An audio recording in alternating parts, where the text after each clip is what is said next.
All right, so we're going to entertain nominations for vice chair. Are there any nominations for vice chair?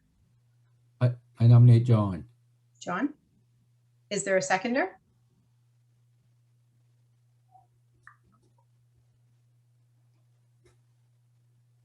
What do we do now? You just call for more nominations. Okay.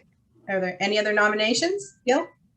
Well, I just want to point out that I don't know, John's going to have a big enough, the reason I didn't second that, he's already chairing the main committee, so I think that's a bit of enough responsibility. Okay. But if he's willing to do it, I'll second it. I don't mind if. Yeah, then I'll second the nomination. Okay. Okay. Are there- Gil, I'll nominate you. Then we got a mix. Yeah. I can. Do we have a seconder for that nomination? I can second that. Okay. Are there any other nominations? Any other nominations? Any other nominations? So now how do we do this? Yes, sorry, go ahead. I'm just confirming it's the same on each level of master committee or subcommittee. My role is not to nominate or second anything. It's just to be in the room participate. Yeah. Right. Yeah, sorry. No, that's okay. Well, then to So- make this easy, I'll withdraw my acceptance of the nomination if that would work. If the mover and seconder would agree to that, make it easy. Okay. So Can work. Yeah. the nominator, seconder, are they okay with that? With him withdrawing his nomination? I am. Yeah. Yeah. Okay. Well, then So- I move that nomination cease. Okay. So all those in favor of Gil Dares being the vice chair? Aye. Aye. Signify by saying aye. Contra-minded? Okay. Motion Thank you. carried. So Gil Dares, you will be the vice chair. Excellent. Thank you. Number 3, additions, approval of agenda. So have you had the chance to take a look at the agenda? Everybody had the chance? Yeah, I did. And if there's no more additions, I'd move the approval of the agenda as circulated. Okay. Do we have a seconder for that? Second Second, that. Okay. All those in favor signify by saying aye. Aye. Contra-minded, nay. Motion carried. Okay. Then we have the approval of the minutes. So the minutes from November 19th, 2020, they have been circulated. You've had the chance to look at them. Can we have somebody approve the minutes? Yes, I'd like to make a motion that we approve the minutes as circulated. Thank you. could I Seconder? ask, could we just confirm who's taking minutes today? Vicky. Vicky. Okay, thank you. Thank you, Vicky. I'll second John's motion. Okay. Thank you. All those in favor signify by saying aye. Aye. Aye. Contra-minded, nay. Okay. The minutes have been moved. Thank you. Number 5, old business, working docs. So I did see that we had, I'm just trying to go back and forth from iPad to iPad. Nope, wrong one. I get mixed up too. You have So- that problem too, Nicole? Yes, On the go? Join the club. I've got the agenda open on one and then I have something else open somewhere else. So we started, there is a working doc for programming spaces for the new building subcommittee. So does everybody have that document? Ooh. See that? Okay. So we have item, definition, description, consensus. So we talked the other day about the Aquatic Center, East Hants, and what it kind of, what it looks like. And we talked about that's probably the direction we'd like to go into because it's the most modern of the facilities that we've seen. Everybody seemed to agree on that. Then the other ones were the fitness part, the common spaces, indoor walking capacity, washrooms, and access. So those are the other items that we have to work through today. So how are we going to proceed with this? Is this a conversation? Is this, how do we move with this? Can I I just jump in? Yes, absolutely.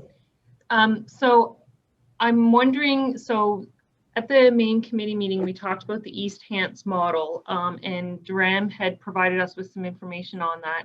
So we could maybe just loop back on that. we're limited to the material that we can show, because some was provided to Durham that is intellectual property.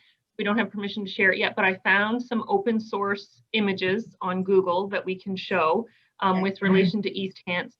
And then I'm not sure that that particular model contemplates some of these other pieces that appear on this table that I think are important to our community.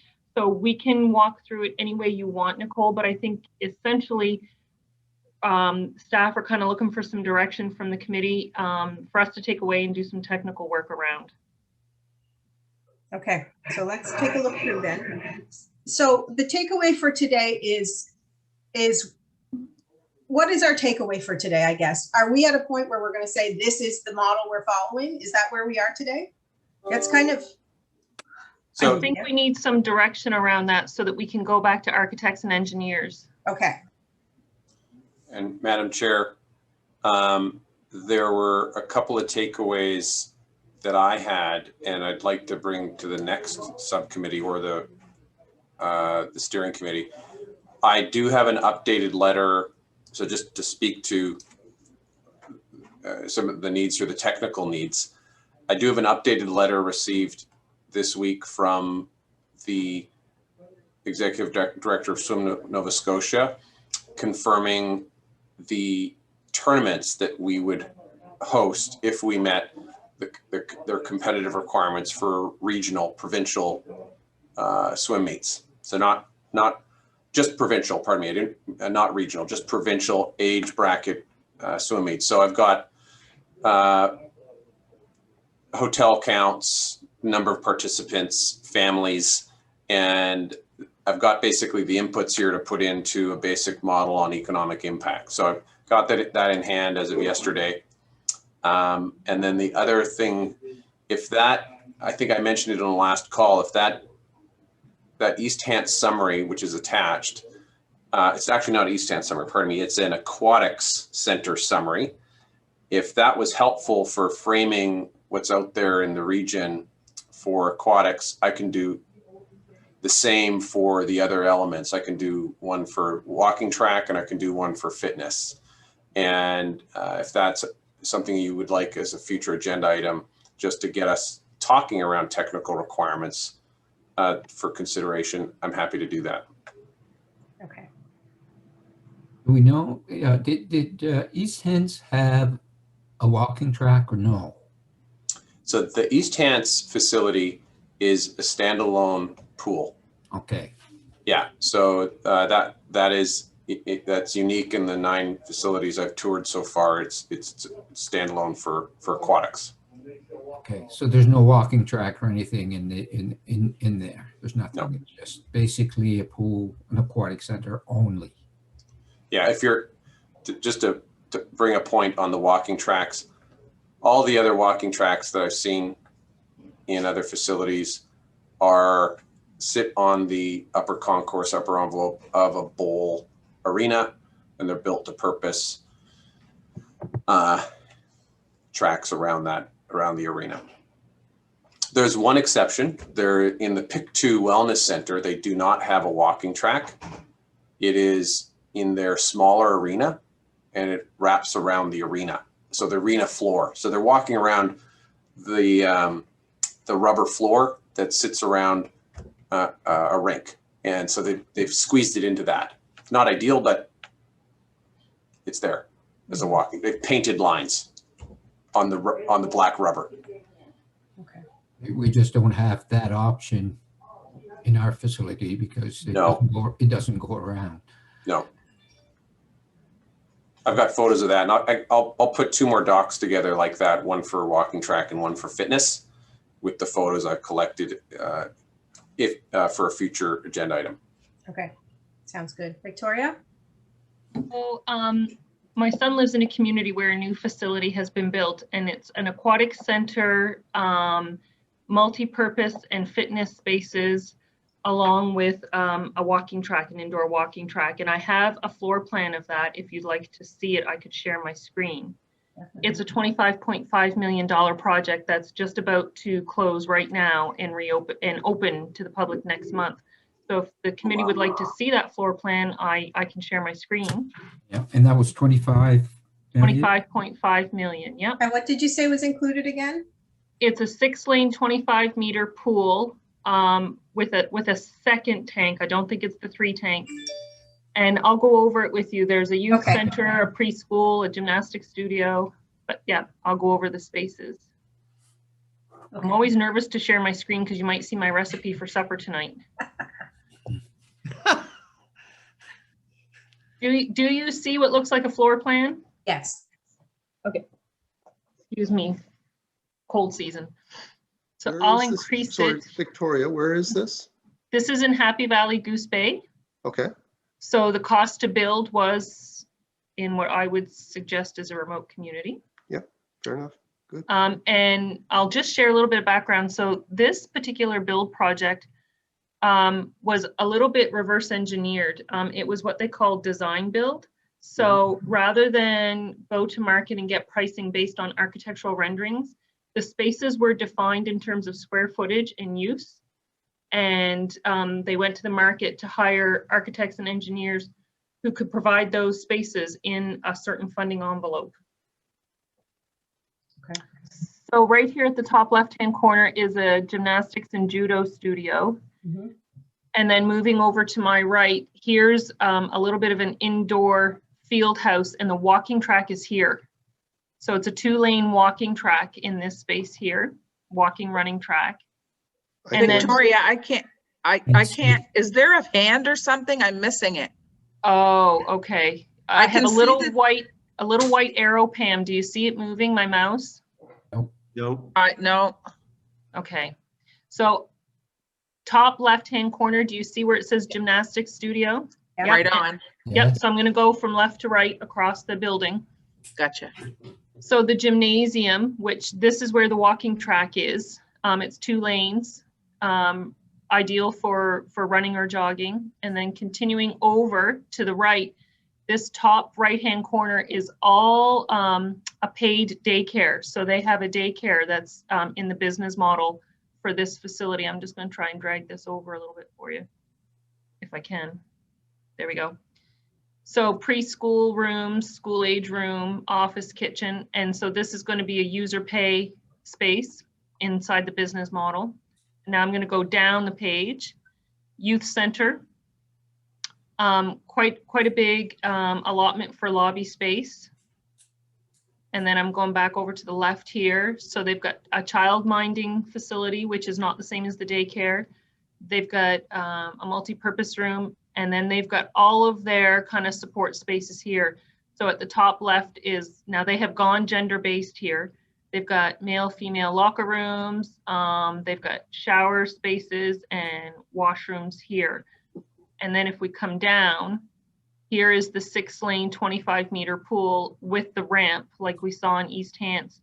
And then the second tank, which appears to me to be 1 tank used for 2 things.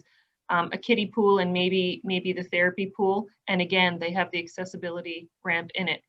So I just wanted to show you this because it had the essential elements we've been talking about. It was a $25.5 million project that is current. It's finishing up right now. So I thought it might be a little bit relatable for the committee. Okay, thank you. So Victoria, can you, sorry, Nicole, if I may? Yeah, no, go ahead, Jeff. Yeah. Yeah, I'm seeing the gymnasium and so the walking track is around the edge of the gymnasium. Is it elevated or is it at floor level?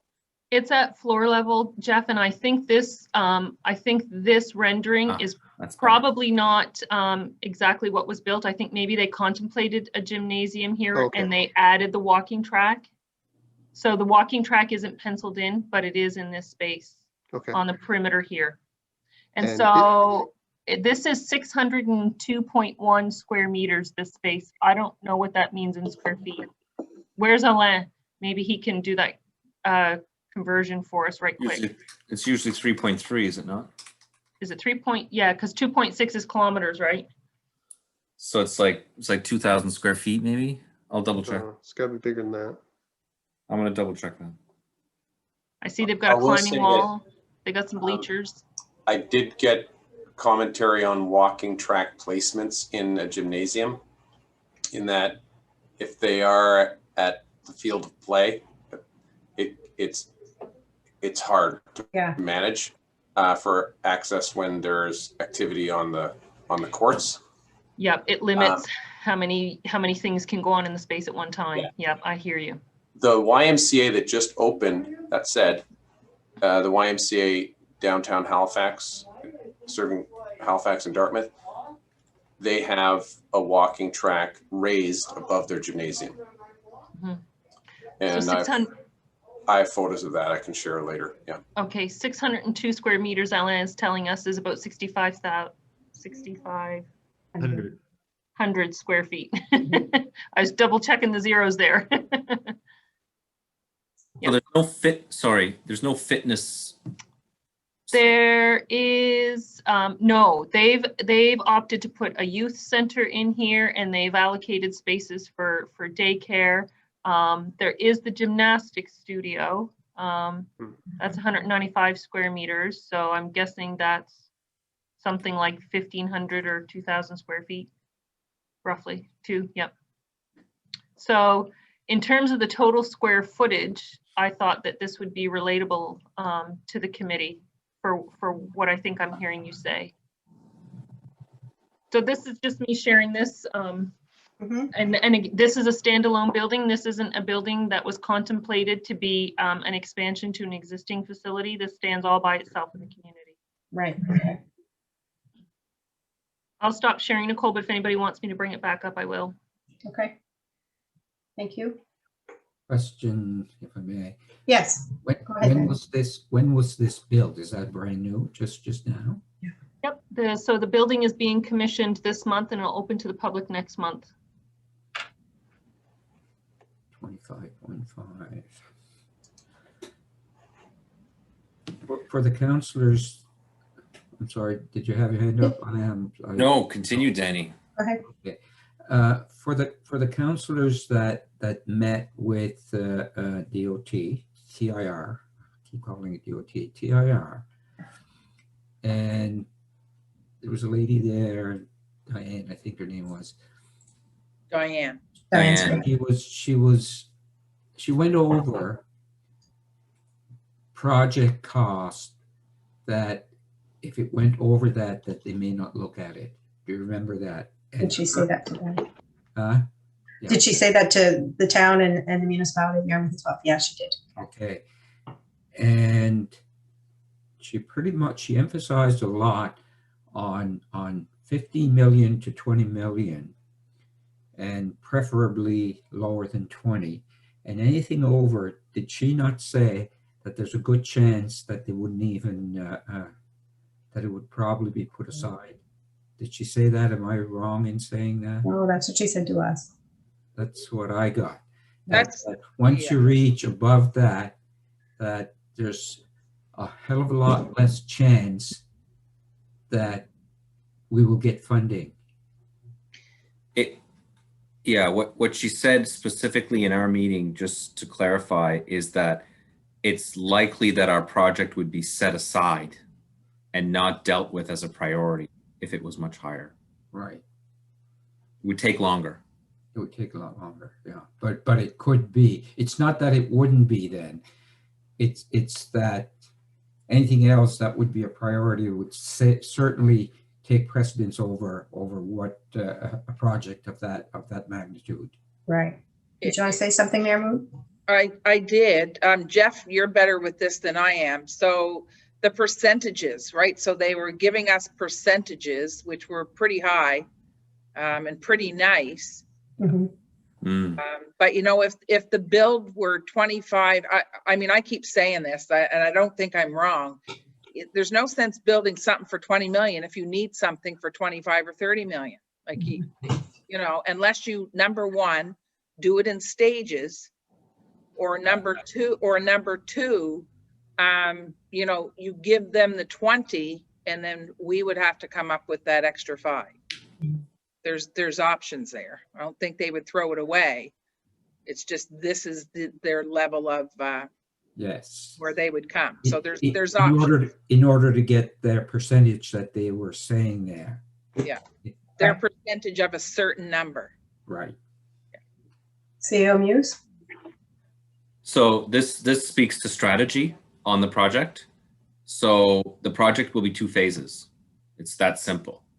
The first phase has to fit their model because A, we like 73% of 20 million. There's not a better deal, right? That's the best deal you're going to get. That may not give us the project we want entirely, but we want it to be 2 projects and we want them to be separate. So what we want the engineers to understand is you need to engineer a $20 million project so that we can sell that to the federal and provincial government and get that 73 cents on the dollar. That's step 1. Step 2 might happen concomitantly or concurrently or simultaneously, but that it's our project and it's an extra 5 million and has nothing to do with them. It has, and what we do with that is we share that piece and we're able to use gas tax because now we have a project that isn't funded by federal provincial dollars. We now opened up another layer, another opportunity to fund a project of that magnitude using other dollars. Now, you know, if you're the town of Yarmouth, maybe you don't have gas tax available. Maybe you don't, and maybe you do, but it gives you the option to go borrow the money and pay at least part of that debt down over time with your gas tax as it becomes available. Yeah. So my point is that we have to tell the engineers that they need to design this project that it's probably, to your point, around 25. It might be in that range. I mean, Victoria's recent numbers would suggest it would be pretty close to that. And we have to find a way for us to be able to do those 2 pieces as 2 separate projects. That's a challenge, but it can be done. So what it probably means is that they're paying for the aquatics. Anything else we want to add is probably us. Yeah. Probably what it means, because you can't build 3/4 of an aquatics. You build it. Right. So you do that, and that's the project they fund, and then you build in all the other things around it. And so the question becomes to this committee is what are those other things, right? And then of course there's obviously the question of aquatics. To the point that was just raised here, there were only 2 bins of water in this project. There were 3 in our original. So then we'd have to tackle that piece specifically, and understand that that's probably the project that we're looking to have them fund. Okay. Councillor Dares? Well, the other thing that I heard yesterday, I believe, was that even though, and the numbers I'm not going to argue with, but the other thing I think I did hear was that this area is due for a project of this nature. We've got a foot in the door already. That's a good point. If we get something, if we get an application in there. Right. If I may, Nicole? Yes, go ahead, Victoria. So we heard, and John, I don't want to go ahead of you, but I'm going to jump in and share a little bit, just so we can kind of all get on the same page. Is so we heard essentially the same thing, and Diane was approached by one of our counselors to say, hey, look, because it makes sense when you're building to build as much as you can at the same time. If the both phases of the project were engineered and done architecturally at the same time, but it was clear that the application is for chapter 1, but oh, by the way, the community is going to do chapter 2. Are you okay with that? She felt she had a high level of confidence that that would be received well by the decision makers, that it would be understood we're approaching government for chapter 1, but we're also going to work on chapter 2 as well. Just because when we do this project, we want to do it in a way that makes as much sense as possible, but positions it for success as well. And I think the other thing that we heard was what Pam just said. As soon as possible, get this into them, get it on the desk of the deputy minister and the CFO, who I think was in the room for all 3 of us this week. And so, to a point that Jeff and Alain just made, I feel like we've been talking about 3 tanks. So we could take the square footage allotment that we saw, hypothetically speaking, in the floor plan I showed you, but we can take what we saw on the inside of East Hants, things around the positioning of the showers and the more gender neutral approach to washrooms and things like that, and apply those inside that same square footage. I think we might end up on the right track. Get it? Track. I did have my hand up before. Oh, I didn't see you. Sorry, John. No, Go that's ahead. all right, because I know exactly what it's like to try to do a Zoom meeting and run a meeting. I was just going to reiterate what Victoria had just said. Was we heard that they look favorably if it's like phase one, like Alain said, or and include like community piece to it. So that's the main thing that I got out of that whole meeting. And was it Pam, I believe, that said that the community is due, and that's exactly what we heard as well. So I have nothing more to add than what's going on here, other than maybe the floor plan. But Victoria touched on that, but I also see that it's down in item 5.3, so I'm not going to touch that. Warden Muse. Okay, so just so I understand what Victoria was saying, so that we would present our entire project on the application, but say that part of it is going to get done by the community. Okay, so if we did that, and something else that we were told that if you have a government grant, that we wouldn't be able to use the gas tax because of double dipping, right? But I wonder if doing it that way, if we could use the gas tax for our portion of it, even though it's all in one, and not say it's phase one and phase two. It's all in one project, but this portion of it is going to get paid by the community, and we would have to make sure that if we do that gas tax would qualify for us to do it that way. If we put it all, if we were doing, I think I think the key will be in the language. So, you know, chapter 1 might be a collaboration with all 3 levels of government, and chapter 2 is a local project. They just are going, you know, hypothetically speaking, they're going to happen at the same time. And I think that's how you deal with the terms of our funding agreements. Okay. Yeah, I don't think you show them anything around costs or who's paying for the other chapter that they're not participating in. I think you show that as sort of a lighter background color. You show them what it is they're paying for, and what the costs and the sources of revenue are for that. And then the challenge is, if you're using an engineering firm to do both, is everybody, I guess, has to allocate their bills. Your tendering has to allocate costs to chapter 1, chapter 2, so that when you come to the accountability phase, you're crystal clear that you've got the accountability for the project they're paying for separate from the other. Okay. I have another question, Nicole, if I can just Absolutely. ask it. So if you think back to because we've been working on this now almost 4 years. If we think back to some of the conversations we've had around the funding envelope, and we had talked about using some professionals to help us with philanthropic giving for the capital, as well as, corporate giving to help with the operation maintenance side and all that.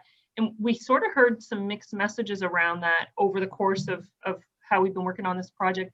Did anybody hear any clarity around that or ask that question this week? No. So John, are you there? I don't know if John's there. Yes, I'm here. Yep. So were you part of the sidebar where that conversation took place last week on Wednesday?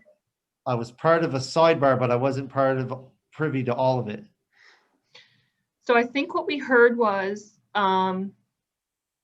if we are going to do some local fundraising and we are going to have a local project, that's local. That's outside of the partnership that we might strike with the province and the federal government. So if we were to frame up the walking track piece as our project with our community, and we raised money for that would go for that. And to Jeff's point, we just don't show the numbers on that. We might provide the outline pictorially, but our project with the province and the feds is our project with the province and the feds. Okay, Yeah. go ahead, Jeff. Yep. Yeah, there is some value, I think, in allocating the philanthropic or fundraising across the entire project based on size and scope. So if 80% of the project is the aquatic center, then I would say you'd put 80% of the fundraising towards that. And the reason I say that is the conversation I had with the consultant about the philanthropic giving is he made a point of saying that 10% is the general target you're looking for, and that governments look for that as an indicator of community support for the project. Now I know, and we know from our conversations with Paul LaFleche this week, that we're all on the same page, the MLA's on the same page, the MP's on the same page, and that focus and that one message coming towards government clearly indicates a wide support for this, but the fundraising as well is a piece that will further validate that. Okay. So we'll just have to try to confirm, if I can, Nicole, the work that we do to raise capital funds for this, where that's going to sit in the budget, because I think that's where we got the mixed message before. Yeah. So yeah, we'll just need to confirm that as the project moves forward. Okay. I'm sorry. If I Yep, go ahead, Danny. correctly, when they said that if we had a project of 25 and they would accept 25, but if we had the fundraising, it would come off the top of our entire project, and they would use that figure. So we figured, well, we're fundraising for nothing. But if we have something over the 20 million that they're okay with, and we can raise and we can say, this is the funding, it might drop that project to the amount that they would accept anyway. Am I correct in saying that? You know what I mean? Because I think we all got mixed messages. Okay. I think that's what's important, is we have to get clarity around that, because I think we all kind of have a little different, a different take on that. Yeah. We've kind of all heard different things. Yes, Jerome. I probably, since I've got some new folks in the room, I'm just going to take a moment how to pronounce my name. Yes, please. It's Duram, like the 80s band, Duram. Okay. Thank you. So I'm glad we're talking about fundraising. For a while now, I've been wondering, and maybe this is the right audience, how early can you start fundraising? And the reason I ask that is I think the timing is right, because we just concluded a 2-week window requesting community input on a survey for our planning exercise. Mm-hmm. And we got almost 900 responses from the community. And I think that the community this is hot right now, and it has been for a long time, and it would send some really good signals if it was framed and communicated right. And I think, I don't know if there's any downside to starting sooner rather than later on fundraising, if we're confident that the expansion is going to happen. And then part two, and I guess it is indeed a separate topic, but when you talk about philanthropic donations, what's the spectrum of that? Is that just from independent donations right through to naming rights? Or do you treat like naming rights and sponsored space as separate? If I may. Yes, go ahead, Jeff. Yeah, they're two different things. And it depends on who you talk to. We talked to a consultant, Victoria and I talked to a consultant, I think Alain was in a conversation with him as well, who is adamant. His model is that you save things like naming rights for annual contributions. So you set up contracts and that comes into your operating cost. And that when you do a capital campaign, that you rely on the philanthropic giving. So you still go after corporate, and you still go after, you go after foundations and whatever, private individuals. But that is philanthropic giving, and you may put up a wall like you have in the lobby of Mariner Center, or on the wall up on the concourse, to recognize those companies and those individuals for giving, but it doesn't give them a an opportunity like naming the building or naming the pool or whatever, that you try to find somebody that is a corporate match to that, and that money comes into operating on an annual basis. May I, Madam Chair, and I know Gil has a point, but I just want to add specifically to Jeff's point. I'm glad you mentioned that. Naming rights should be with a very specific tenure associated to it. I learned that through my tours in Truro. They have parts of their facility that you see dedicated to organizations that you think are naming rights, but no, they're permanent, they're forever. And that they consider a mistake during their initial fundraising and building up their capital for the original build. It was a one-time donation, and that name is there, and they don't get to turn over that sponsorship at any point. I think if you walk around, you see that the pool, the slide, the climbing wall, they all have names associated with it. Not all of them, and some of them are permanent and forever, and they don't get the benefit of a sponsorship contract. Sorry for, I wanted to add to that because you're absolutely right, Jeff. Sounds good. Councillor Dares. Yeah, I mean, the reason I asked for fundraising to be added to the agenda today is because I really feel it's important that we at least put together a plan for fundraising at the earliest possible time. You know, I'll go back to, many years ago, but, the Skate Airmen Association raised more than $1 million towards the completion of the Mariner Center, which came in under 10 million. So it was in excess of 10%.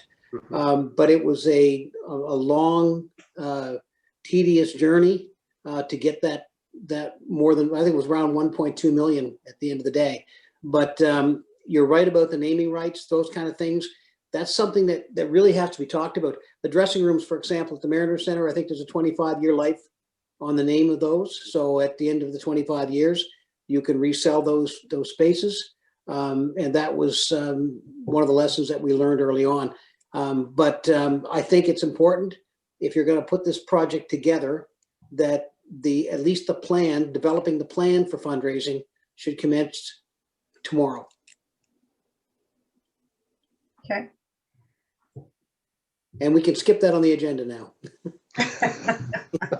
Sorry, I didn't see that on the, that's my bad for bringing it up. No, that's okay. It's fine. And it just all flows naturally, right? Like it's totally okay. Okay. So how do we proceed with this? Where do we want to go? Do we want to go next to the next part on the agenda? Are we speaking on this anymore? I'm new to this. This is my first meeting. So in regards to this working document we have in here, what I heard everyone talking about was we're going to be going after the province probably for the big ask, and the fitness and the common spaces, or maybe the aquatics part and the common space obviously would have to be all in the same ask. The indoor walking circuit, that might be the phase 2 of this. The fitness part, I'm unsure where that's going to fit in. Is that going to be phase 1 or phase 2? The washrooms obviously is going to be in the phase 1 of this whole project, because obviously we were talking about that and the access. What's the access? What does that have to say? That's just traffic flow in and out of the building. Durham had brought that up, that we really want to be intentional about how we plan for that. So that would be in regards to the entryway and stuff like that. Yeah, not accessibility.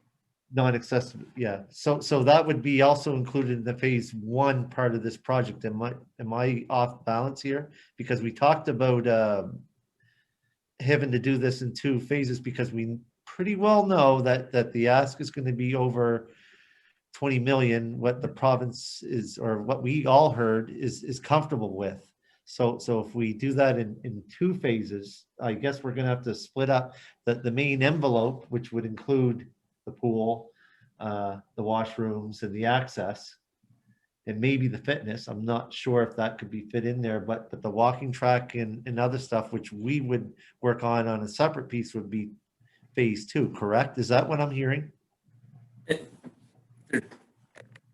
At the I- same time. Yeah, If Okay. I may, Yeah, go ahead. Yep, go ahead, CAO Muse. the 20 million project will likely buy you the aquatics and set you up with bathrooms and changes that perhaps the Mariner Center need to set up phase 2. In my mind, it would be unlikely that either the fitness or the walking track or any multi-purpose space would fit in that fiscal envelope. So I think while that is as best a guess as we have, because we are getting good information from, you know, East Hants and how much it costs to do it, and that was almost all aquatics, right? There was no fitness component to the best of my recollection. No. So you're probably looking at fitness, multi-purpose, and track in chapter 2. But what you would do in chapter 1 is you'd make sure you built all of those, you know, change facilities and bathrooms and switch things over to the point where you would be prepared to do chapter 2 more efficiently, because you're not doing that part in the second chapter, if that makes sense. But at this point, that's at best partially educated speculation. So that's what we're looking to send forward to the engineers, what are basically phase 1 and phase 2 are going to be, and then under the realization it's probably going to happen exactly at the same time. Yeah, I mean, yes. I mean, I think the idea would be that you want to set it up so that the construction's being done at the same time, but that it's done in a way that it can be separated to the satisfaction of federal and provincial government. Yeah, that would be your ideal condition, in my opinion. And then at that point, you know, you just build the envelope on chapter 1 and you get to 20 million, right? And the engineers can help us with that. yeah. They can help us with that. Yeah. Okay. Victoria? Cool. So I think just to follow along with what Alain said, if the CAOs get clear instructions from the committee today, what we can do with the architects and engineers is say, look, we're getting 73 cents on the dollar on chapter 1. So let's put as much in chapter 1 as we can to max out that total envelope, recognizing we're looking at a building that makes sense. And we would be highlighting, to Jeff's point, the areas in that total building, which we're putting in chapter 1, that bring us to maximizing that 73 cents on the dollar, all in at somewhere between 15 and 20 million kind of thing. So in my mind, that's how the three of us would approach it if we receive direction today, is we'd go to the architects and engineers and say, look, this is the totality of what we want to build, and we have to create 2 chapters. We want to maximize the federal provincial funding envelope, and the rest we need to see in a separate chapter and call it local. Okay. That's the direction I'd want to give the CAOs to go ahead and do. Yeah, personally. Okay. For sure. Duran? Right, and I'm just finding my role here, but so I'm so glad that we're getting to clarity, but I would love to impress the point that a pool is costly. It's pure cost, and you can have your drop-in rates and all the rest of it. But if you want to establish a membership model, we need to really try and find a way to put some fitness space into chapter 1, and that's repeated in every facility that I've gone to, and I'll just give you a little bit more context. Pools, just arm's length, a layman can see that they're expensive to run and heat and clean, but there's the human resources tied to a pool are also more than a fitness space. Your lifeguards, your instructors. Fitness space is almost self-serve. Turn the lights on, space your equipment out, keep it clean, and make sure you have a fitness attendant. It doesn't need the same skill set as lifeguards and instructors. And then make sure you have appropriate. So that's the guidance I've had from operators. You can create a membership model in terms of your costs of operations, starkly different. and it offsets the cost of running a pool. So I just want to make that point. Thank you. Jeff? Yeah, I think we might be getting thrown off by the use of chapter and phase. That I think that the fundamental thing about this is they need to be concurrent. That you Agreed. don't do part of this one Yeah. year and in a couple of years do the other part. Oh, if I misunderstood then. So Okay. so it doesn't matter which chapter or part the different elements are. It's important that they're all there. Okay. And the challenge to the architects is to make a bucket that's $20 million, not a penny less, that we can go to government with and get 73% funding on. Yeah, absolutely. You know, So is that the wish of this committee? Is that the direction we want to send our CAOs in? Is that they that they plan this out, just as Victoria mentioned, putting as much in that first bucket as we can to get as close to the 20 million as possible? And then with that, okay. Does everybody agree with that? Gil? Yeah, I just wanted to say that, we are talking about the $19 million complex in Enfield, but that's a standalone facility. And so there may be some efficiencies by having it attached to the Mariner Center. Definitely. So we may be able to squeeze a few extras into that $20 million envelope. Right.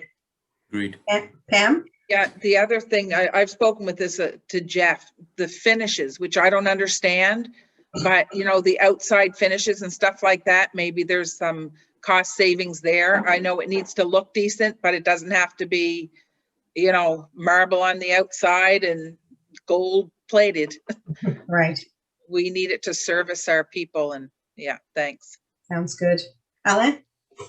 So we have suggestions for color. If you need the municipality of Argyle to give you Yeah. suggestions on color, we're really good at that. Thanks, no. So You know how the to fix color too, right, Ellen?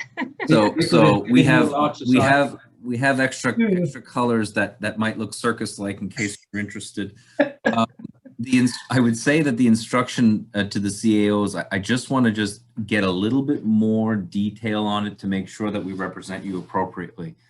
So I want to know what's on the table, go, no go. I've heard multiple times that it's 6 lanes, 25 meters. That's just a go, right? Mm-hmm. But what I also, as trying to advise you appropriately, I would also like to understand, what happens if we have to drop to 2 pool buckets, right? Like, are we even going to entertain that as part of this process? I think it would be important for us to hear what your opinion is on that, not having any numbers, right? I mean, this would be what your feeling is and what your opinion is. Can the community get away with, a modified, instead of a three bucket pool, that maybe we have only 2, keeping in mind that there's a splash park concept being circulated as well. And so that's another project of sorts. And so, maybe as the electorate, you feel like that, you'd rather do that than do an internal, something, right, for the kids or whatever. So I guess that piece I'd like to get some clarity on. I think it's obvious. It's been obvious to me as well, listening, that you all think a fitness center is essential. Mm-hmm. Because of the membership model, which is absolutely 100% accurate. Mm-hmm. So that to me would be a no-go. That has to stay, right? And I know that you really, really want the track, and that's probably chapter 2, but still, that's probably a no-go for you as well. Like, you'd like to keep that no matter what. So when we talk with them, it's important for us to hear those things from you from the beginning.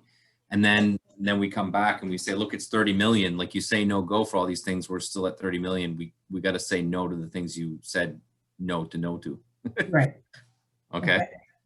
Warden Cunningham? Yeah. If I remember correctly, the latest rendition of the expansion part of it, I seen that there was 3 tanks there, and we all know that the cost of 3 tanks is really going to be driving that. Now, I'm curious if it could be possible to maybe make 2 tanks with a partition just on that piece. Like, I think one of them was a massage / whirlpool part. Sometimes I have to compare this to what I've seen down south. Sometimes they have like a whirlpool section, just almost like sectioned off, almost like an infinity part of the second tank. Maybe that's where some cost savings could be made. Mhm. Of course, the 25-meter part for me in the 6-lane is, we have to have that. That's been said, I think, by, I'm not going to speak for everyone else here, but I've heard that several times. Mhm. I don't know if you call it a wading pool, but maybe the therapy portion of that could be incorporated into that second portion. Just build it a little bit, tiny bit bigger. That for me, I would entertain certainly something like that. Okay. 'Cause Durant, did I see your hand up? Yeah, and I'm just, I risk thinking out loud because that's how I do it. But I wonder if at a future subcommittee, we would benefit from a subject matter expert just to come in and answer these questions. So I can reach out to one of these pool managers with experience and bring them in, even someone who's got pool operator experience or who consults on it. I've met a couple of those folks and who train pool operators or run pools and that kind of thing through the last few months. I will say that each pool serves a purpose. So I think you need to we need to go back to what our objectives are for the community. The objectives are pretty clear for a lane pool. It's exercise and supporting a team and perhaps to host events. The leisure pool is where it's your busiest tank. It's what drives the activity and your gate and your revenue. I'll be quite frank, I think. And it's where your community will learn how to swim. The third pool is therapy, and it's at a different temperature. And it's also a draw because people like to sit in a jetted hot tub. What I have heard is that the East Hants experience, and you see it, I haven't seen a combination scenario. I've seen always 3, if not 4 tanks in Cole Harbour. The benefit is that you keep each tank at your desired temperature. The lane pool is its coolest. Yeah, there you are. The lane pool is at its coolest, and that's where exercise is taking place, and you're creating your own heat. The leisure pool is warmer because little toddlers and little wee ones want to go in there and feel comfortable. And then the one in the top right is your hottest. It's your therapy pool, what have you, your jetted pool. I don't know, Madam Chair, if it's an option, if a floor plan is, if there's a huge appetite on the floor plan, if we went in camera, I would share the East Hants floor plan. I've just been asked by their manager not to circulate it, and I know that conversation's recorded. Okay, gotcha. So I'm not the subject matter expert. I'm just sharing what I've recently been told from other experts, and maybe it would serve this committee to host a subject matter expert and ask these questions. I think that would be a great idea. What do other committee members feel? I'd just like to add too, the reason why I said maybe that when you're talking about adding the spa part to what Durham called the moneymaker, there is, I think, other options out there. I personally have a hot tub made by Holland Home Leisure, and maybe and I do know that the temperatures in those are quite a bit higher, and it doesn't require as much concrete work in, because you just set those on a pad. They're all self-contained, and they'd be checked daily, because I do know they would be for public use. It isn't like a private use, but maybe that's an option that we could possibly look at. It's just something that I was throwing out there. I'm not going to live or die on any of it, but because at the end of the day, we need to see the final project. Right. I agree with Durham. If a subject matter expert came and spoke with you, you'd understand the implications of choices, and it would help you inform your choices. Agree. And if we could get a breakdown of costs, like if these subject matter experts could could just tell us like straight up, well, this is what your operating cost is going to be BC, that would be phenomenal. Because I think we all know we're going to have to make some choices here before we cross the finish line. Yeah. Yes, definitely. How do the other committee members feel about having that person come in and speak to us? Oh, I think that's a great idea. Okay. The more I do information too. we have on every aspect of it is good for us. I think Absolutely. this is all something we're all That we're gonna, not experts in. no, and we're all gonna encounter the same things, you know. Right.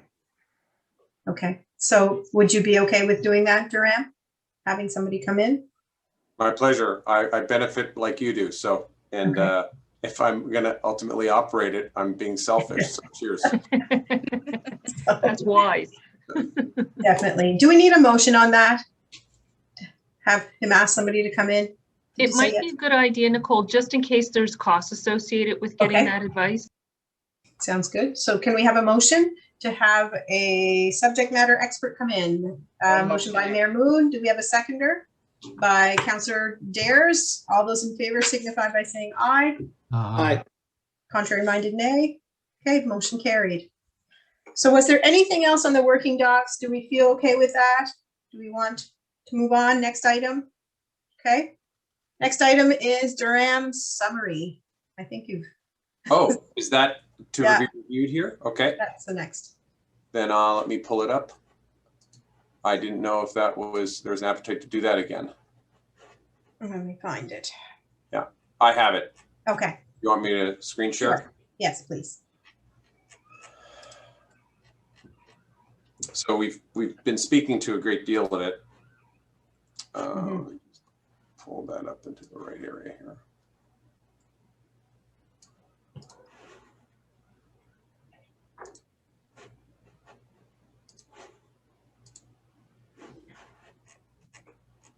So I trust you can see this, Yes. Yes. and I'm just going to zoom if you don't mind. Make sure.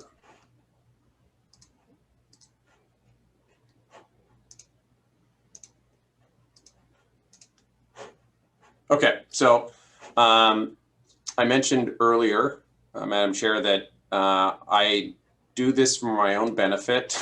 And so this was written for an audience of Durham, but it was actually a request of Alain. So I was already taking these notes from these tours, and I'm gonna, if there's appetite, I'll do a similar document for the other topics that we're discussing: walking track, fitness center, maybe even I'll try and package up the conversations I've had around multi-purpose or programmable space and studios, just to distill down all the notes from other managers who've been doing it for years and decades, as I'm here now. I think I'm in my 4th month. So if it helps, I think I started in your main committee meeting just by coming down to a view here of what the East Hants pool looked like. And this is generally what you see in most facilities when you look at an aquatic center. You see the 6 lanes, you see the 8 lanes, you'll see the leisure pool, which I've described as where a lot of your activity and your sort of fun features are attached, where your swimming lessons take place. And then over here, you'll have, not everyone has one of these, it's called a lazy river. And that's a jetted space that creates a current where, parents and their toddlers can float around. And I also saw in the time that I was there, you had your more mature demographic in there, your seniors in there doing therapy and or resistance training, walking against the current. So, and then over here is your spa or hot tub. Each of these pools, each of these tanks, it's built in the last 24 months. They all have ramps. So if I heard anything from these pool operators is you want a ramp in every one of your tanks. Your daytime usage is going to be with your seniors. Ladders are difficult to impossible for them. You have your obese traffic, that visitors that are obese and need this access to gain access to the pool for mobility and the like. So those are some of the things that they called out. Each of these tanks is separate, 1, 2, and 3, and managed beneath. There's quite a facility of equipment and gear that is beyond me, but the point that I made earlier is that they're held at different temperatures, and that's deliberate for not just energy conservation, but what people want out of the temperature. There's young babies, if not toddlers, if not kids getting in here. They need a warmer temperature than the lane pool as they learn lessons. And then the hot tub is much hotter for therapy purposes and relaxation. The other point that I learned is that if you build your hot tub to a certain size, it's also more economical. It becomes its own tank, in that you don't have to empty it to clean it. It becomes part of the system infiltration that's held beneath in the basement here. Again, I'm getting out of my realm in terms of technicality. Some of the features I called out on the last meeting, the broader steering committee meeting, is you'll see here, these are the showers. They're actually, it's almost a fishbowl. They're completely visible from the deck. And the men's change room enters there. The women's change room enters there. Those change rooms are smaller in relation to the third change room, which is the universal or family room. But they come into a communal shower. It means that you're showering with your bathing suit on, but it also means that everyone here knows if you're showering before you come into the pool. And the pool operator, the pool manager said that it's a huge deal if you shower, if you don't shower before you jump in the pool, to the cleaning and chemical costs in terms of operating a pool.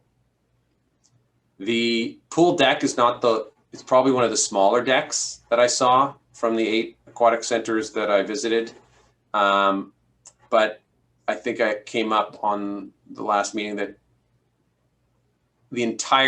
almost the entire perimeter of the room has bench seating. So although doesn't look like you can fit people in, if parents are watching their kids here in lessons, there is bench seating all the way around.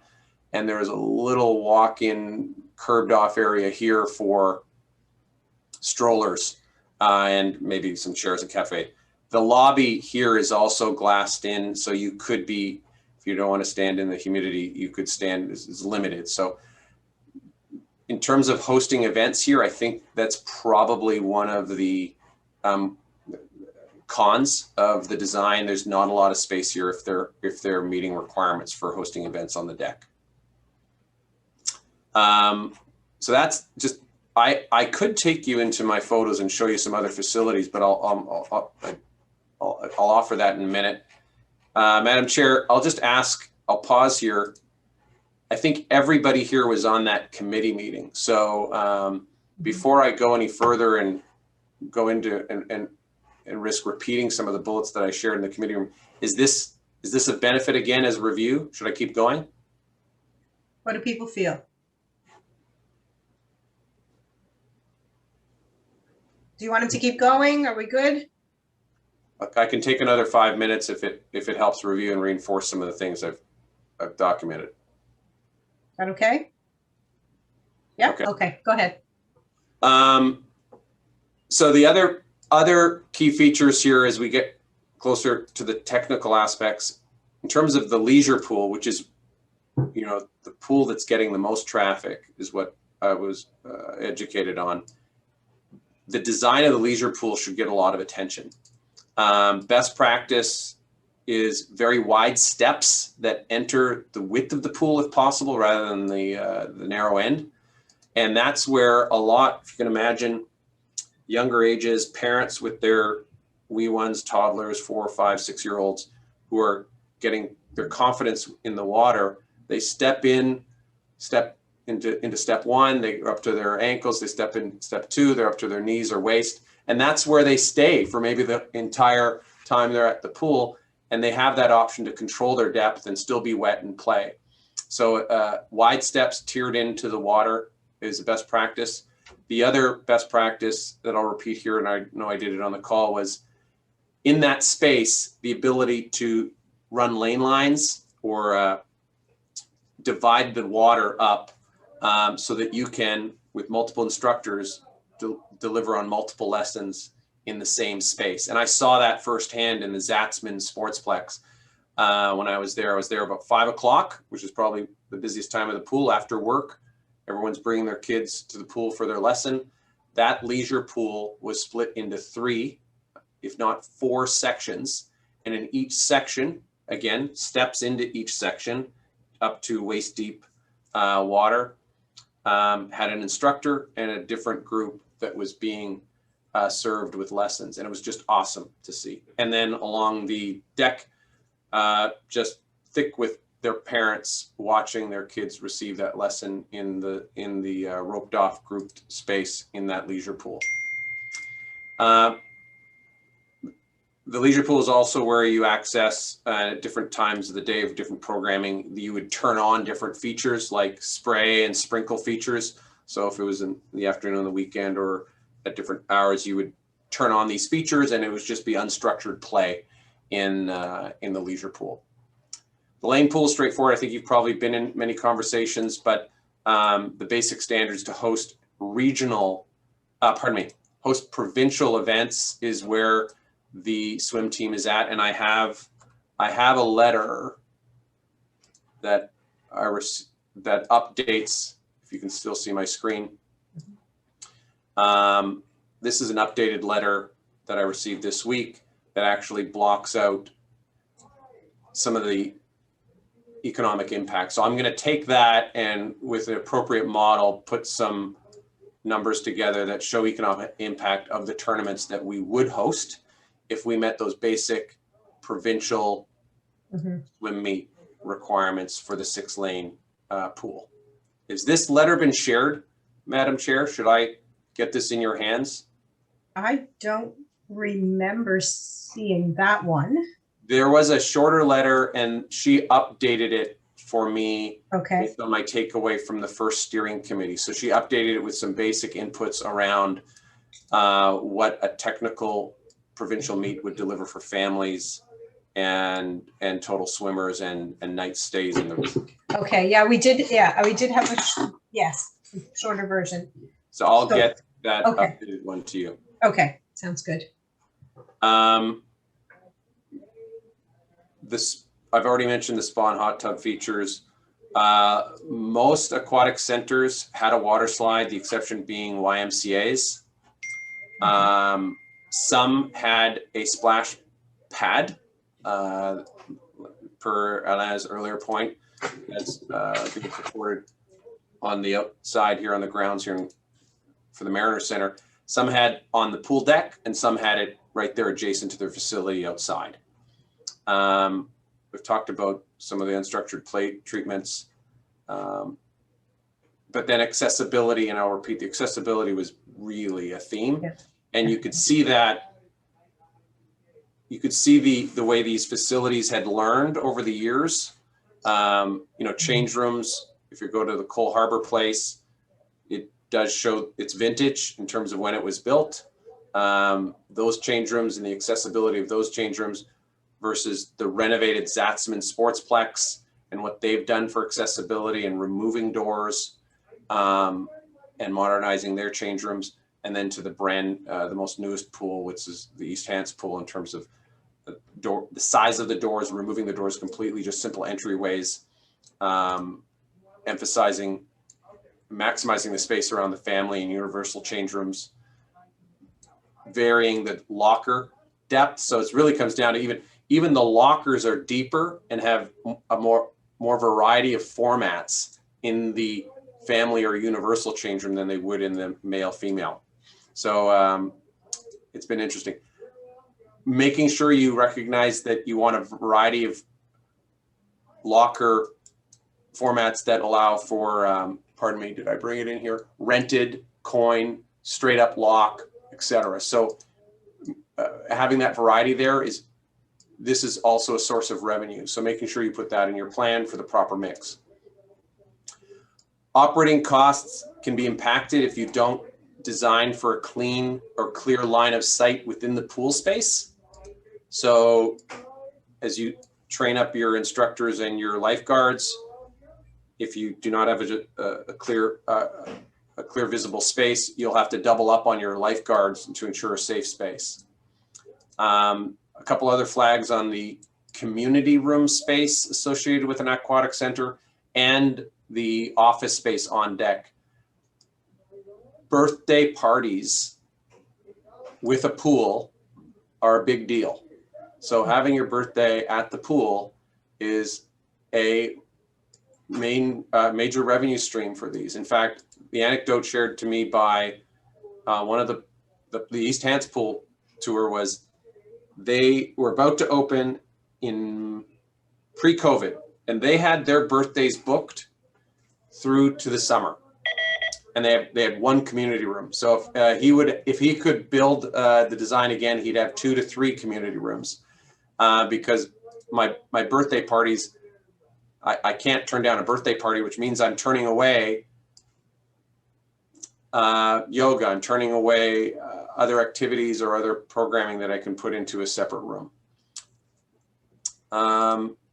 I feel like I'm repeating a lot of what I shared at the initial meeting, but there's some best practices here, and I could document more if as we go down the road here. I'll be sure to build out the details that you see here. Sure. The photos, if you do take the time, you'll see on all those attributes, I've put bullets in around leisure pool, lane pool, spa, accessibility, slide format, splash features, and the rest of it. Each of the pools that I visited have a few bullets so you can get familiar. The photos below are strictly East Hants, but if I pause here, if anyone has got the appetite, I've got a folder from every single tour. So I could show you I could show you the breakdown of any pool that you're interested. Canada Game Center, Cole Harbour, pick 2, Truro. No, Truro, I don't have photos. Oh, no, I do have a couple photos. Zatzman, and the rest of it. So this, for example, is the oldest pool I visited, and that's the Cole Harbour place. And this is the one that has a little bit of an awkward setup in that it has structures in the middle of its facility. So you create blind spots to lifeguard visibility. So I'll stop there. Madam Chair, is there anything else you'd like me to hit upon specifically? No, I think that was a good review. Is there anybody that has any questions? No, we're good. Thank you again for that. No questions on that. Okay, we're going to move on. East Hants floor plan, we've kind of gone over that. Was there anything you wanted to add to that? There was an appetite to share the floor plan. So the reason I bring it up is I asked their leadership if I could share, it's an architectural drawings. Right. And he was comfortable sharing them in a conversation, but not for the public record. So I'm happy to go in camera and share them if this group wants to see them, but I do not have authority to share them publicly. Okay. Mayor Moon, did you have something? I was just going to say we can do that at the very end. Yeah. Okay. Because we've Okay. got attendees as well, so. Okay, we'll wait until the end and we can look at those. Okay, sounds good. New business, invitation to AFN. So who, Councillor Dares? Yeah, I put that on the agenda. I know that it was mentioned by Alain during the larger group session, and I think it's important that we reach out to them early on. And I think that you may find a willing partner there, particularly with the opening of their new hotel. They might have a vested interest in seeing, more activity at the Mariner Center, and I really think that they can add a lot to the conversation. I'm not sure how that invitation will take, what form that'll take, but if, with your permission, I could, reach out to the band manager, Julian O'Connell, and Rachel, who's the Economic Development Officer. I'd be more than happy to have that conversation with them on your behalf, or if you'd rather official invitation from the group, your call. Okay, what is the wish of the group? What are we thinking? Do we want an official invitation? Yes, Durham, sorry. Just for context, I think that's a great idea. Just to your point, Gil, and Alana's point earlier. For context, we have a sit down in person with them next Wednesday. As part of our strategic planning process, we're doing an in-person with Rachel and the band manager and others that she's extended the invite to. So I'm glad.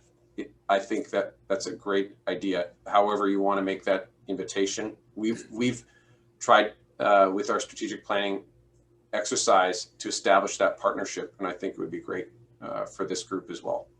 Absolutely. Just a matter of process. Does this recommendation not go to the main committee and then it goes from there?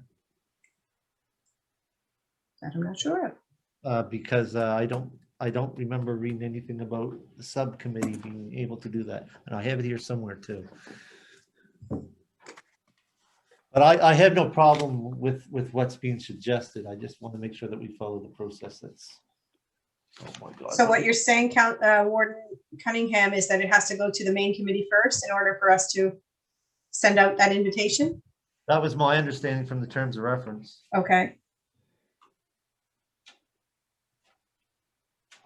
Yeah, I'm not concerned with the how, I'm more concerned with the when. Yeah, and absolutely. I think it should come, but absolutely, it should happen. CEO Muse. We need a pragmatic solution to that because, you know, if this subcommittee, I respect what's being said, but if this subcommittee has to ask the main committee to do stuff, we're just going to run out of time. Mm-hmm. I think the best way to do it is. Oh, sorry, I think the best way to do it is simply to inform that is your intention, but I stand to be corrected by anybody in this committee. You know, you don't want to do things outside of the main committee's knowledge. I think that would be the critical piece. If there was an action item that you needed, then I think you would almost have to bring that to a meeting of the main. But if it's to meet with someone, if it's to have a conversation, my pragmatic solution to that would be to inform the main so that they're not out of the loop. Okay. So what is the wish of the other members? Sorry, go ahead, Warden. I don't disagree. Maybe we should, since Durham is already going to do that, that could be done that way. Okay. Absolutely. Just to give them a heads up that it is coming and it's something that we're considering. Okay. I have no problem with that at all. How did the other committee members feel? Agree. Agree? I missed it when. Next So I just week. wanted- Next week, is that what you said? Your meeting? So we're doing an interview with them as part of as input into our strategic plan. You'd like during that opportunity to extend an invite to the build subcommittee? Just so you can let me know, Madam Chair, what the exact invitation is for. Sure. Okay. No problem. Okay. I get it now. Just to Gil's point, it's the when. Yeah. Right. So, okay. Next Wednesday. And we want to invite them to this. Sorry, Honestly, if Gil wants to, if Gil's got a relationship with the band manager and can make that call in advance of that, then yeah, no worries. Okay. So what is the wish? Yes, Gil, go ahead. Just, you know, I'm familiar with Julian through contact from the Mariner Center. We partnered on a few things, and that's why I offered my services, but it's not important that it be me. Okay. Julian will be there next Wednesday, is my understanding. So we can cover that off. Is it possible then, Durham, if, you know, we met for 15 minutes prior to that session and I would attend? Yeah. Would that be suitable? Oh, you mean, Appropriate? what do you mean, Gil? Oh, I meant you and I and Julian and perhaps Oh, sure. Rachel. And so we could pass on at that time and extend the invitation. I'm not trying to push this, but I just think that the earlier we get it done, the more, I think the more they'll feel it's part of a partnership and not being brought in late. Right. Right. No one Not wants after, to be invited late to the party. right, not after all the big decisions have been made, right? Like, Yeah. right, invite them in earlier. Absolutely. That sounds okay? Everybody's in agreement to that? Okay, do I need to make these are the things, CEO Muse, I'm gonna ask you, do I need to make a motion for that? No? Okay, No, because I think it has to do more with the strategic plan of the Mariner Center at this point in time. Then it becomes a little outside of our work. We just kind of link in on that to Warden Cunningham's point. okay. So we're all okay with that, we're consensus. Yeah, I think consensus is an equally effective way to document that. Okay, thank you. Those are the things that I'm always not sure about. All right, next, 6.2 community group involvement. I'm not sure who put that. Again, that was just Okay. something to the agenda. And where I was going with that was that there may be, and I think we have to consider the possibility that there may be groups out there that want to have either an entity or a space or a presence in the new facility. And the case that comes to mind was when I was president of the Sports Heritage Association downtown, they were very insistent that if they ever built a new facility, they'd like to have space in there to move the museum into that space so that they would attract more visitation, have a greater presence in the community. By chance, I ran into the president, the now president of the association, just the other day when I was in Digby, and he assured me that they were still interested and that they would liquidate their present assets and put those funds into the project if it was made it possible for them. And further to that, I'm serving on the board of directors for the Nova Scotia Sports Hall of Fame, and they too would like to have a presence in Yarmouth, a place where they could have displays, but a lot of their display material wouldn't take up a lot of space, and what you would have is sort of a little an egg that would trigger an alarm with your phone, for example, or your device, and you'd stop and you'd get information. It would be like a video presentation on your phone or your iPad or whatever. So those kind of things are being considered. That's a little ways down the road because the Sports Hall of Fame provincially is in the process of creating a new Sports Hall of Fame because we've parted company with our previous landlord, and so we're looking at moving to the Seaport. And so probably won't have that project finished for a couple of years, but those are the kind of things that could happen in the facility. And I just think if we kept in mind that there may be a group that's appropriate for a facility like that, just keep that in mind. That's my pitch. Okay, so you're bringing that forward as, okay, thank you. Any questions on that? Okay, all right, we're moving on. 6.3, accessibility. And I'm sorry for this, but it's me again. That's okay. Yeah, we all know, of course, that since 2017, it's been a priority for the province, the accessibility legislation that's in place, and we now have accessibility advisory committees. There's been a lot of facilities, and the Mariner Center included. I think over the years, I know that we spent in excess of $100,000 over the years making the Mariner Center more accessible. But everything is being looked at through that lens in this day and age. So we have to be really, really careful because after the fact, if you try to correct issues of accessibility, they become very, very expensive. Absolutely. So I think we have to make sure that we involve people in that throughout the design and throughout the build.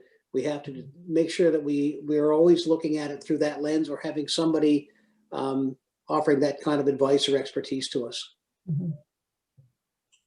Thank you for that. Any other comments or concerns, questions? No, I think you're absolutely right. Is here appropriate? Yeah. How do you cheer on a fellow committee member? Is it here? That works. We know what you mean. Yeah, that's usually elected officials. We're not allowed to use those words. We can use there, but oh dear, dear. or oh dear. I assume everything we do is going to be accessible. it's going to follow all the guidelines because Legislated. we're legislated. So, yeah. But Gil's speaking from experience, brings an anecdote from Queen's Amira Center, which is not an old facility. They're dealing with, they've had to sort of budget yearly projects around accessibility, retrofitting their facility. So they can't do it all at once. They're chipping away at a multi-year plan around accessibility, and they're not even an old building. So it comes down to even where your signage sits, how high on the wall, and is there braille on the sign? Stuff like that.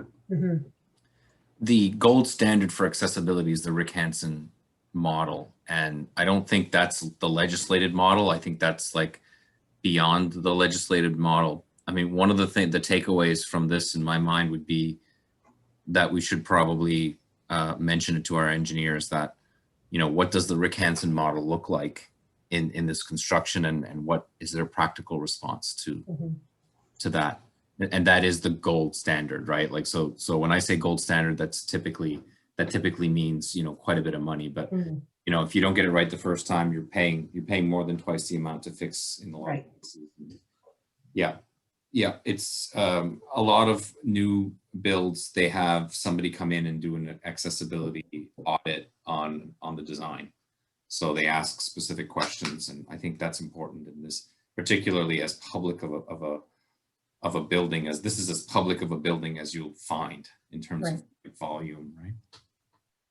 Good. That's an important piece. Thank you, Gil. Anybody else?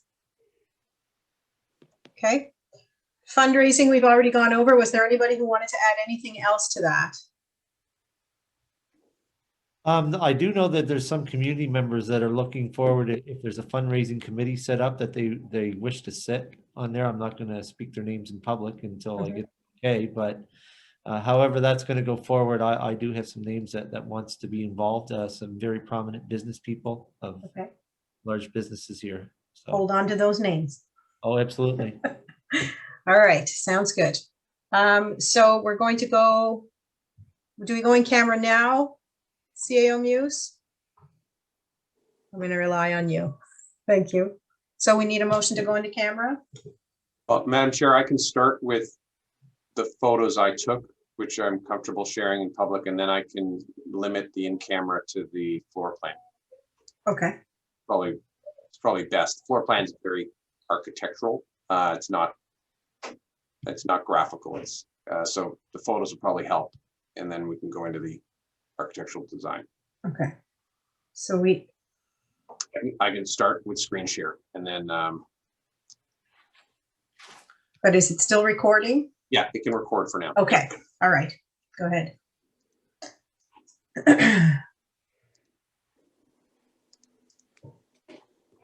Can you see? Oh, sorry, share. Yeah, there's the button. So I think if you haven't driven by it, it's right there on the Trans-Canada. It's right in an exit. So it's not a great photo, but there it is from the highway. Pretty straightforward design there, but it does have a big long span of windows, which wraps around the majority of the building. And as you come in the entryway, it's covered in snow right now, but that piece here to the right is actually the splash park. And like I said, they really did some smart treatments with their seating. It doesn't look like it, but that's bench seating running the entire length of the building on the other side. So you've got your splash park features here, even some stage, so you can host an event, put a band up, and then they've got some park space, which is further to the right, which you can't see. So they've got a nice, sweet little spot. Entryway, accessibility features. This is their one multi-purpose room, and from the main foyer, and you can see in the corner it goes into kitchen space, which gets a lot of use. And even in that multi-purpose room, you've got use of the wall here with bench seating. So it's just, you don't see it, but they built capacity in just little nooks and crannies, and they've done a lot of local sourcing of the timber as you go through it. This is the coming out of the lobby entrance into the pool. So this is the viewing area. So if, again, everywhere you look, there's actual seating and accessibility. This is the one lobby bathroom outside of the dressing rooms. And you can see some of the accessibility features here, big button to get in. And this is a big long button to open this door that goes onto the pool deck. Just a couple of shots there. And now we're into the dressing room, some of the dressing room features. Accessibility here, to your point, Gil, this was probably the most impressive wheelchair accessible bathroom and shower. I can't do it justice in terms of the description, but the general manager walked me through how this, the apparatus here will lift the individual up, and they have a remote to move them along from the changing area to the other end of the room where they can shower and then bring them back. Thought that was pretty impressive. The bathroom's over there too if they need. So this is some just interior shots of the dressing room, which I show you now so that when we go to the architectural drawings, you're not lost in the detail. There are no doors to the dressing rooms. And so this is the main universal or family dressing room. These are individual dressing rooms with doors on the right. So there's 5 or 6 there. And then lockers of various sizing on the left. The main showers that I described that are communal, right in front of you here, that's one of the gendered washrooms, male or female, comes into this space. So there's one set of showers behind glass off the deck, off the pool deck. Example of a change room and other features. That's a family change room. So they have not just one size fits all for change room. If you come with your whole family, you've got a big space there to change. Little design features like this is, you've seen these in other, I'm sure you've seen this, you can spin dry your swimming gear, your swimsuit. But I've seen it both in pools where there's a bucket underneath here catching the water that needs to be emptied out, or else you've got a drainage issue on the floor of your pool. These guys learned from prior facilities. They actually put us, just small little design features. Let's make sure we have a drain underneath our suit spinner. And other design features where they can close off, even though there's no doors if they need to close it off. Just these curtains come down and lock if they need it. The pool area that I could take pictures of, the rest was busy with patrons. So this is one of the climbing feature. I think this is in my presentation, so I won't spend time. These are the competition swimming blocks and the pool that lands on the deck. So you don't have to know how to swim to play in this slide. It doesn't interrupt the programming in the pool. It doesn't empty into the deep end of the pool, requiring more lifeguard attention and or drowning risks. And there's the viewing deck again, and the entrance into a viewing space for your strollers or chairs or whatever they choose to set up. And this is the pool staff office, all glass, floor to ceiling glass, and they can pop in and still have complete visibility of the pool if they need to pop in and turn on or off any features or get on the PA to make an announcement. All the gear they need to do to manage the space is right there and glassed off and viewable from the deck. And he felt that was a big win from what he's seen in other facilities, and to have an actual change room for your instructors and your lifeguards right off that office space. Storage off the pool deck.